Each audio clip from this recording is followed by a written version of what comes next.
एक राजा की बेटी थी राजकुमारी। राजकुमारी को सुख सुविधाओं की इतनी आदत हो गई थी कि वो उनके बिना रह नहीं पाती थी। वो अपने पिता की बहुत लाडली थी। जब शादी लायक हुई तो उसके पिता उसके लिए एक अच्छा वर ढूंढने लगे। एक दिन एक युवक राजा के पास आया। उसने राजा से राजकुमारी का हाथ मांगा। राजा ने बहुत देर तक उस युवक से बातचीत की। उसके बाद वो उस युवक से राजकुमारी का विवाह करने के लिए तैयार हो गए। लेकिन जब राजकुमारी को पता चला कि जिस युवक से उसका विवाह होने वाला है वो कोई राजा या राजकुमार नहीं है, तो उसने विवाह करने से मना कर दिया। लेकिन राजा भी आखिर उसके पिता थे।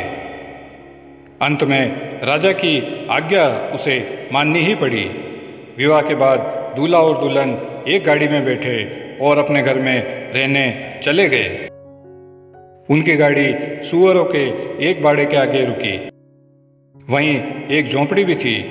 युवक ने कहा, हमारा घर आ गया है, आओ अंदर चलें। राजकुमारी को यह देखकर बेहद आश्चर्य हुआ कि उसके पिता ने उसका विवाह एक सूअर पालने वाले से कैसे कर दिया। लेकिन वो अब कुछ भी नहीं कर सकती थी। उसके पति ने उससे कहा, अब यही तुम्हारा घर है, कल से तुम मेरे काम में मेरी मदद करना। राजकुमारी को यह सोचकर भी घिन आती थी कि उसके चारों ओर सूअर घूम रहे हैं, जबकि उसका पति आराम से वहां रह रहा था।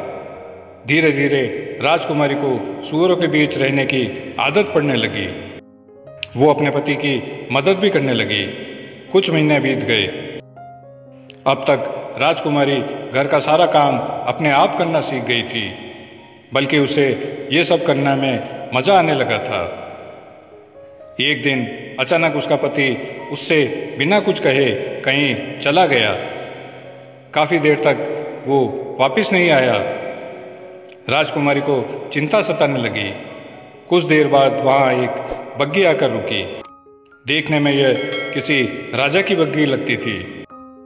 बग्घी के कोचवान ने राजकुमारी से कहा, आपको हमारे राजा साहब ने बुलाया है, आइए मेरे साथ चलिए।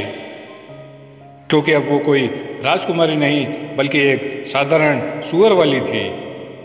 ये सोचकर डर रही थी कि राजा ने उसे क्यों बुलाया है। उसने सोचा, शायद मेरे पति से कोई गलती हो गई है। कोचवान राजकुमारी को एक राजमहल में ले आया। उस राज्य के राजा का महल था। उसे राजा के सामने बुलाया गया। उसे समझ नहीं आ रहा था कि उससे क्या भूल हो गई है। उसने हिम्मत करके राजा की ओर देखा। वो पूछने ही वाली थी उसे यहाँ क्यों बुलाया गया है। तभी उसे लगा कि उसने राजा को पहले कहीं देखा है। ध्यान से देखने पर उसे पता चला कि सामने राज सिंहासन पर और कोई नहीं उसका पति था। उसे इस तरह राजा के रूप में देखकर राजकुमारी भी उसे तुरंत पहचान नहीं पाई। उसे सम्मान के साथ राजा के बराबर रखे हुए सिंहासन पर बिठाया। उसका पति वास्तव में उस राज्य का राजा था।